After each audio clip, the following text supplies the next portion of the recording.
This is really important. I don't know if I confide in you too much sometimes about this sort of stuff, but there is a tension when you work in commercial media. You have to be conscious of numbers. You have to be conscious of ratings and popularity. Even if you have just signed new contracts, you still want to keep the balloon inflated.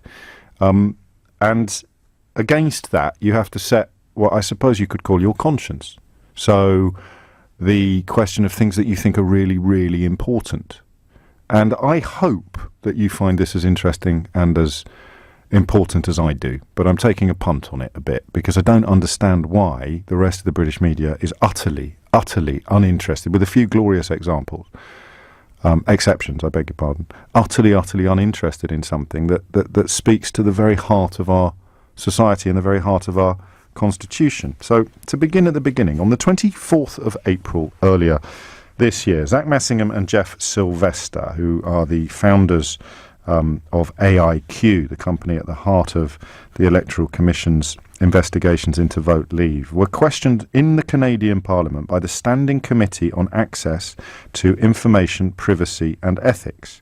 The accusation is that Zach Messingham and Jeff Sylvester oversaw the illegal Brexit campaign as part of AIQ, a Canadian data firm that they set up in 2013.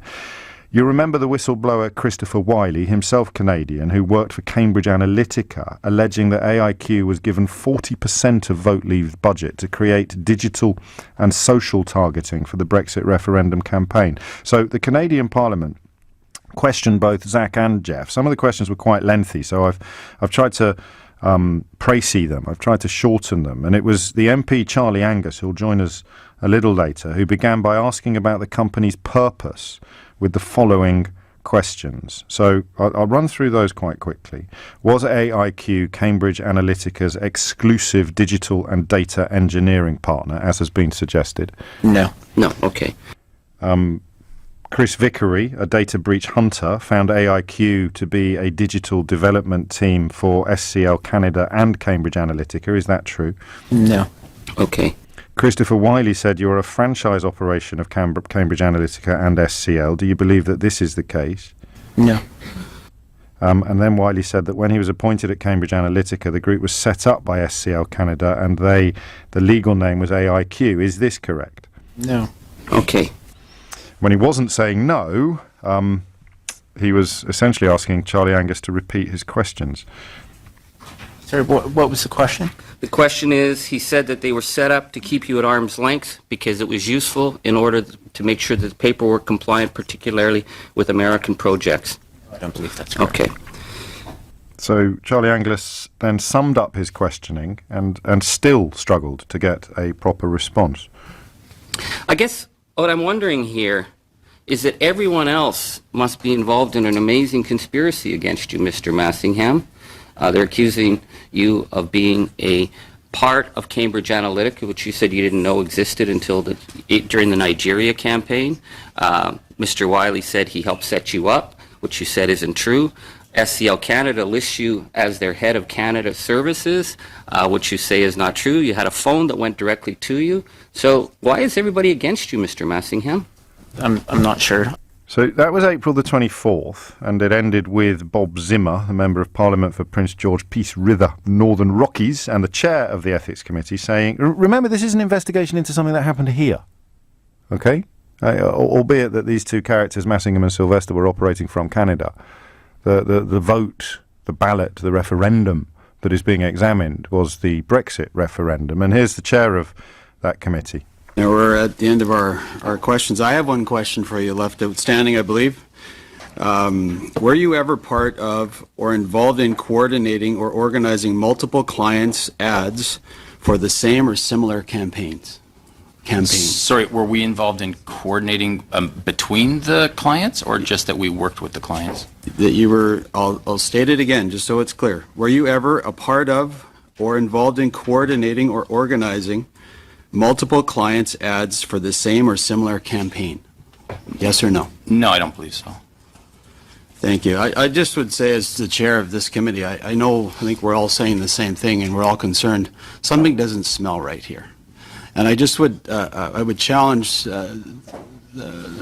AIQ to do the right thing. Anyway, that's the end of our testimony today, and I'd like to thank everybody for your questions, and thank you for appearing today.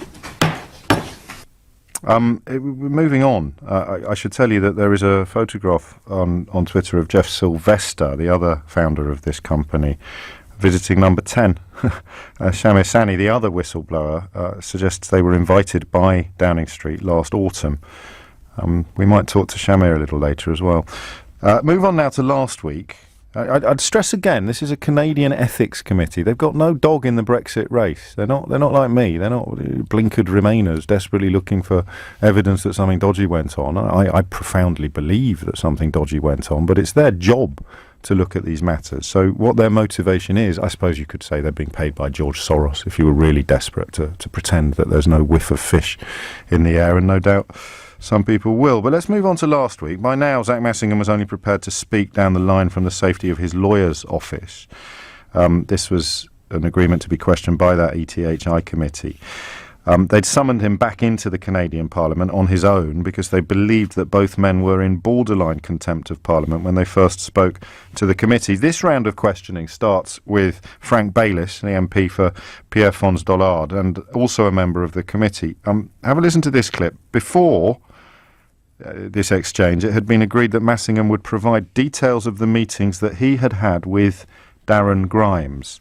That's the 22-year-old who headed up Believe alongside Shamir Sani, who I think we're going to speak to before 1 o'clock. Just bear that in mind, okay? That was agreed. Massingham would provide details of the meetings that he had had with Grimes. To be clear, you will get us all the information for your travel to UK, for Mr. Sylvester's travel to UK, who you met, when you met, and where you met.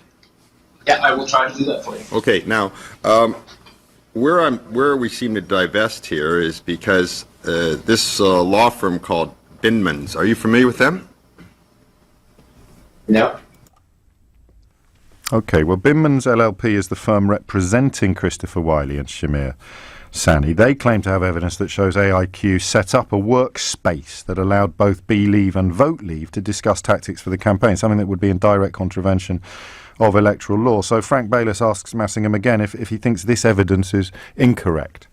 I don't know what evidence they have. I just know. Well, you don't need to know what evidence they have because you've made a blanket statement that it's not true. So I don't care what evidence. It has to be. It either is it incorrect, yes or no. Tell me what. No, it's a simple question. It's a simple question. Is the information they have, whatever it may be, incorrect, yes or no? And you're on the roll. I don't know. Yeah. Well, I'm going to ask you again. Chair, if I could just get this one answered, please. Listen, you said you never met with them together. That's a blanket statement. It doesn't matter if I have 10, 20, or 5,000 books worth of evidence that's incorrect. Is there evidence incorrect, yes or no? We did not set up joint Slack. I didn't ask. Mr. Massingham, I'm going to make it very easy for you. It starts with a Y, it means yes, or it starts with an N, means no. Reminds me of an annoying radio presenter in Britain, that line of questioning. You can tell the committee's losing patience. Questioning continues in a similar fashion. Another MP, Raj Sayani, takes over the questioning, asks Massingham about reports that he developed scripts. These have been recently revealed by Chris Vickery, the data breach hunter, which create fake work logs. He doesn't get an answer. So Peter Kent takes over and asks why these two characters appear to be at odds, or these accounts appear to be at odds with all the other available evidence. And Massingham responds. We're telling you the truth. The simple matter of this is that we're software developers. We're not modelers. We help our clients place ads sometimes. The spin that has been put on these proceedings and reports and findings isn't something we like to go through at all. And as you know, it's been quite difficult on me. And we would like to help you find the truth and to explain how everything works in our piece of that. Are you saying that you and Mr. Sylvester are the fall guys? That the others have lied about what AIQ is and what it's done? I don't believe we're fall guys.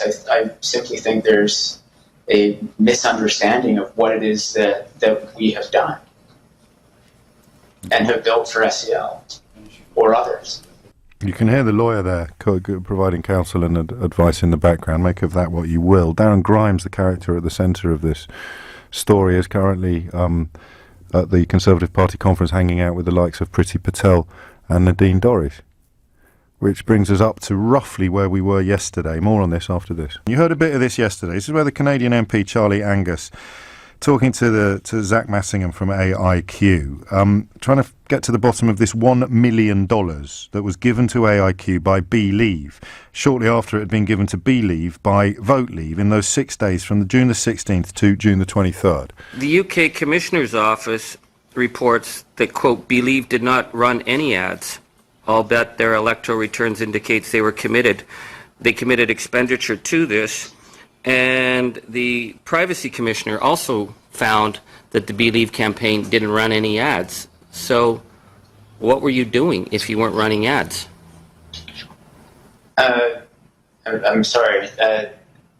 We were showing ads on Facebook in Believe ads accounts. I'm confused by the statement there. That Did you read the findings of the UK Information Commissioners and the Electoral Commissioners report on your work? Jeff has been handling that particular matter. But you're the CEO and you didn't read it? Because it says you didn't place any ads. So I'm confused. You got paid $1 million. If you didn't place ads, where'd the money go?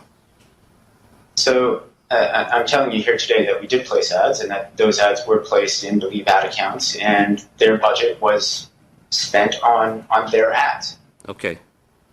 So you say that the Information Commissioner's report and the Electoral Commissioner's report is wrong. Reply very carefully. There's no doubt that $1 million was spent on ads and that they were placed on Facebook. The question is, whose ads were they? Do you accept the findings that your work was involved in breaking British electoral law and undermining the legitimacy of the Brexit vote? So we never saw any evidence of coordination while we were there conducting work for either organization. And in Facebook's own report, they have shown that Believe placed those ads.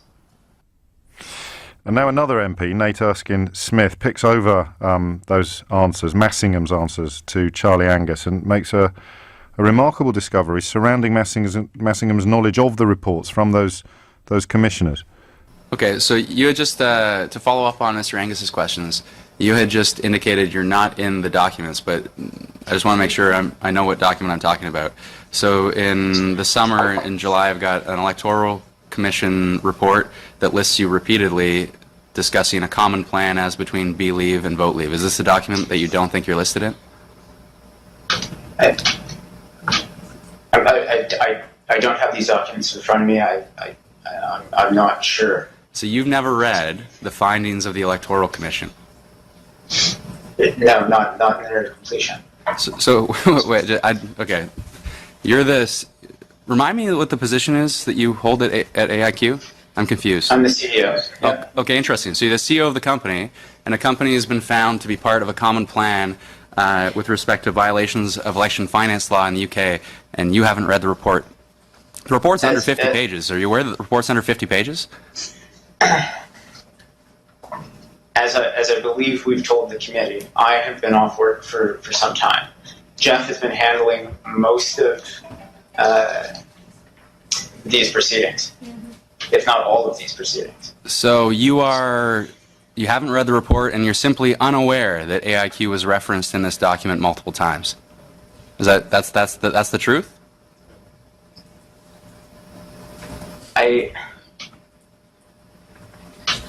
Take your time. Ask Jeff. Astonishing scenes in Canada, which still confuses me. Charlie Angus is one of the MPs that you heard quizzing the the CEO of AIQ. He joins us on the line again. Where do you know where the Electoral Commissioner and the Information Commissioner got the claim from that Believe hadn't spent any money on ads? Where did that come from, Charlie? Well, they did a thorough investigation, and they have evidence which we're not privy to. Right. We did meet with Ms. Elizabeth Denham, the Information Commissioner, who, by the way, is a Canada's loss, your gain. She is an extremely formidable investigator. So she tells us that no ads were placed. And another independent report says no ads were placed in those 6 days. I tend to put a lot of weight with that. Right. So then the question is, this money that was funneled to Believe, and there's evidence of Zach Massingham talking with Believe about getting money from and being tied also to Vote Leave. What happened with that money? And was that money funneled right back to Vote Leave? That's the big outstanding question. And when are you going to get an answer to it? Well, I don't know if we're able now to get any answers. I think what we've done is try to lay out as much evidence as possible through our committee's work, because we were able to summons Mr.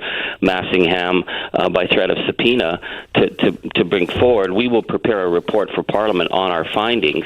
Again, much of this, as you pointed out, is really within the jurisdiction of the UK. Our committee became involved in this because we, first of all, were interested in we're concerned about the Facebook breach, and then learning about the Cambridge Analytica investigation in the UK. To us, it's a real serious question about the ability of, digital mercenaries to undermine electoral processes, and the fact that a couple of them are from Canada, we felt warranted a much further and deeper investigation using the tools that we can bring to bear on this much larger issue of international electoral hijinks. Well, you've shone a lot of light into it, for which we thank you. I'm sorry to keep you so briefly. I'd like to talk to you for longer, but I'm very conscious of the time, and we've managed to get hold of Shamir Sani, who I think has just got off a plane, one of the whistleblowers, of course, that you refer to, Charlie, so I'm sure you'll understand if we talk briefly to him. Shamir, I sense from some of your social media that you're increasingly confused and frustrated by the absence of the kind of scrutiny investigation that Charlie Angus is doing in Canada from the British political sphere. I'm not confused. I know why. It's quite obvious that the ties that AIQ has with this government and the people responsible and the people that ran Vote Leave are so strong that this government has actively tried to shut the story down. I mean, obviously my revelations were an example of that, but we know that AIQ was invited to Downing Street. We know that AIQ was invited to work with CCHQ. I've told this to anyone that has paid attention, is that the AIQ goes to the very heart of the Conservative Party and its government, and it's precisely why in any other democracy, in any other Western democracy, this would be on the tip of every parliamentarian's tongue. You would think that a foreign company, and let's be very clear, a foreign company facilitated the biggest electoral overspend in modern British history. It would be on the tip of every parliamentarian's tongue, but it's not. Why? Well, I'll leave that question hanging rhetorically. And I know you're conscious of the law. Can you have a crack at answering why the Information and the Electoral Commissioner are under the impression that no adverts were placed? And as Charlie said, there's no reason to doubt them. They're stand-up institutions and stand-up organisations. But the head of AIQ would say, under interview with his lawyer present, that they did place ads.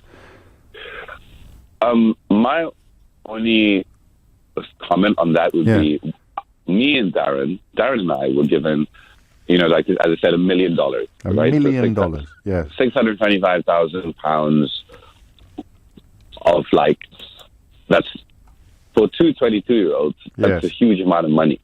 And so if all that money was spent on Believe, why were the number of email signups that we got only over 1,000? How is it possible that it cost us, we're talking 500, was it 600, 500 pounds per email? Oh, I see. So there is no way at all for all of that money to be spent on Believe. If anything,